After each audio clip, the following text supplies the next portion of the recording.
I was going to say, can we go from the top? Okay.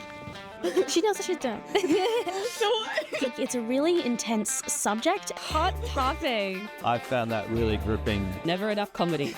Make more comedies. The things that I watch in Swan is things that I would never have seen in mainstream, in the cinemas, even on YouTube. Tells me where to go.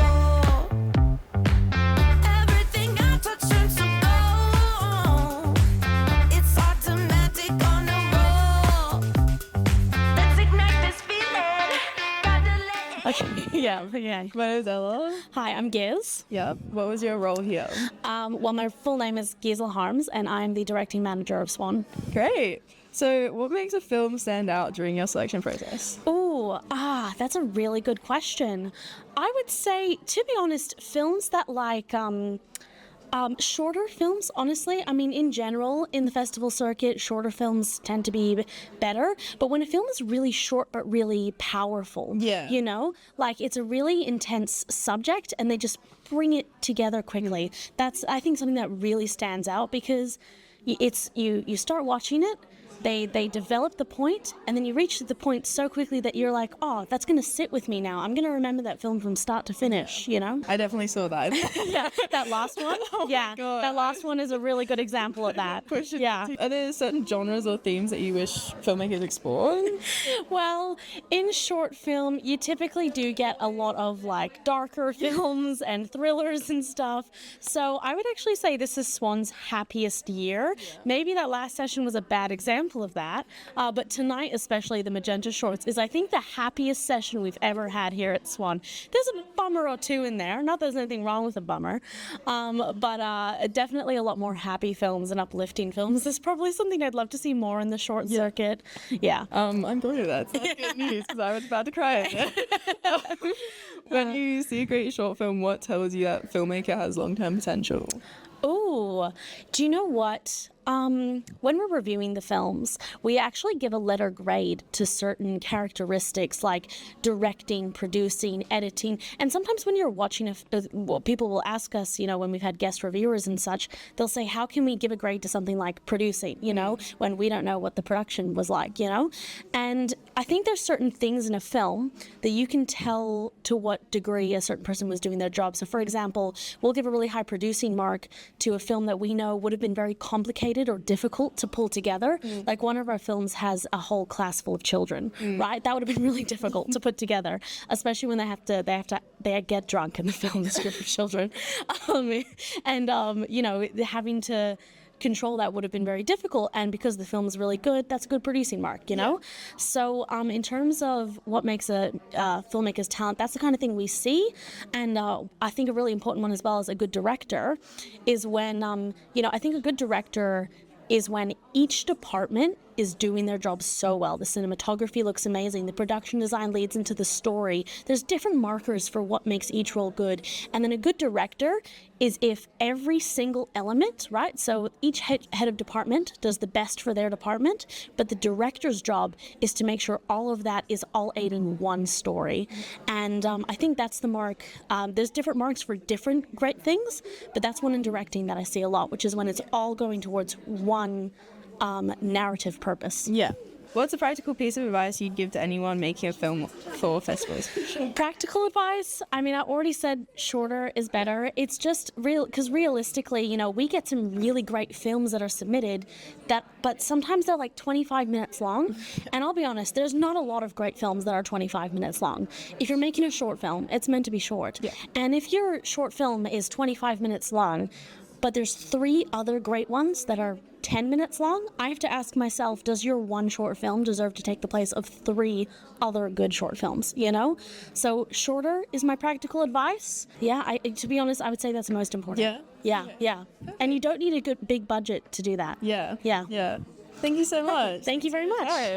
Yeah, I've seen your post about like the films the love stars. Your love star. That's really cool. Yeah, it sticks with people's heads. Now I'm just like, oh, the love star girl. I'm like, oh. Which film stood out to you the most, say, and why? So last night at the Dahlia, which are more darker films, they have more darker themes. They're called like the most like scarier ones. But I watched, it's an animation hand-drawn animation, which was beautiful, and I can imagine how much effort that would have, hours of work. But it's called The Second Day and the End of the World, and honestly, it was the most probably craziest thing I've ever watched. I was sitting there, I could not believe my eyes. It was very abstract, but it was at the same time very beautiful, and the details and the things that I watch in Swan is things that I would never have seen in mainstream, in the cinemas, even on YouTube. Like, this is so unique that you only watch it once, pretty much, because it's just like the ideas are unique. The art, you can see that it's just so handmade, and like artists pouring their heart into every little project, that it's honestly beautiful, and you can't see it again. You know, it's just like at Swan, you just see all the unique things. Yeah, so I'm grateful to be here to see all these beautiful things. There's a few films I like to rewatch. That was really... Yeah. Do you care more about story or production value, and why? Well, I'm a producer. Oh, okay. So production value. No, of course, it has to have a good story to sell to the audience. So story, but production value as well. I think it goes hand in hand. Yeah. Because production value is very, very important, because if you don't understand the production value and how to structure everything and how to schedule everything, it's not really feasible. But the story as well, if it's a boring story or if it doesn't resonate with the audience, it's not going to go far. So it has to be like good collaboration with like the director and the writer, who are usually the creative minds. They're like, oh, let's do this and that, fireworks, boom, boom, boom, you know, and you're the producer, you're like, we have a budget, you know. So it works hand in hand, but at the same time, production value, I think you can really trick the audience and make it look really, really nice, and people won't even know that it's a low budget. I've seen so many amazing Swan films here, which are student films, and they look incredible. And they've been filmed in nature. They've been filmed in places that don't require a lot of money. But you can make it still beautiful. So if people think that if you don't have a huge budget, it doesn't stop you. Yeah. There's still beautiful locations in nature all around. There's so many ways that you can get around things to make it look good. Yes. What's one mistake filmmakers often make that pulls you out of the story? I do not like long silences. And I understand some filmmakers like to make it like a long zoom in or zoom out and make it meaningful. I'm like a Gen Z where I have like TikTok brain. You understand? Like I'm scrolling and I have very short like attention span.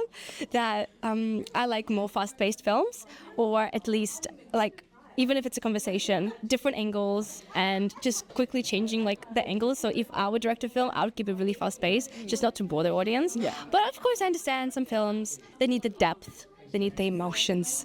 But yeah, that just pulls me out sometimes. It doesn't just stop watching something because it's just fall asleep. Yeah. It's the Gen Z. Yes. Attention.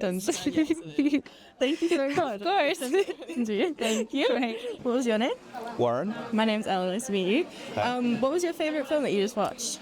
Oh, there were so many really good ones. I really liked the one about the woman about to get married and was, shall I, shan't I? So I thought that was brilliant. And also the German one set in the hospital. Yeah. I found that really gripping and, a bit, scarily realistic. Yeah. Why do you think that you're so drawn to those films? Well, I liked the sort of the fact that it was so natural in so many ways, and I thought the acting was totally brilliant in both cases, in both those films. And just the pace of them I thought was really good. And all the technical stuff. Like, I must admit, I get very quickly drawn into films, so I don't tend to notice technical aspects unless they're particularly outstanding or brilliant or really bad. Otherwise, definitely, I relate to characters pretty quickly and try and guess which way the film's going to go. Yeah. And with both of those, I had a fair idea of where it might end up, but not exactly. So there was that element of mystery. Is it going to work out well, bad, somewhere in between? Yeah. On that note, is there anything that filmmakers do that might take you out of the story a little bit? Well, I guess if I find something's really violent or too graphic in depiction of bodily functions. That doesn't appeal to me. So Yeah. yeah. And if I think it's too obvious in terms of where the plot's leading, then I tend to switch off. Yeah. So I have a fairly low tolerance for some things, Yeah. but not for others. Yeah. And I like humour. Yeah, of course. So yeah, there wasn't a lot of humour in either of those two, but yeah, I still love them because I thought they were just so realistic. Yeah. Able to connect on a human level is always good. Yeah. How important are strong openings to you as a viewer? I think they're really important in terms of setting the scene, Yeah. like the establishing shot and that kind of thing. So yeah, I think that's important. Yeah. Yeah. Okay, perfect. Yeah. That's all we need. Okay. Hi, I'm Tab, and I'm the festival managing director. Perfect. So, are there certain genres or themes that you wish filmmakers explored more in their films? I think that comedy is the one that we always are missing. We've got a lot of dramas, we get a lot of thrillers and things like that, but yeah, never enough comedy. Make more comedies. People want to laugh. Yes. What kind of innovation or risk excites you when you're watching submissions? To be honest, documentaries are my favourite, and I always love when documentary filmmakers really take a risk on subject matters, so things that people may not often like to talk about if they're taboo subjects. That's kind of where I think we should try and push more because, why not push the boundary? Yeah, exactly. What can filmmakers do before submitting to improve their chances of being selected? Oh my goodness. Make shorter films. We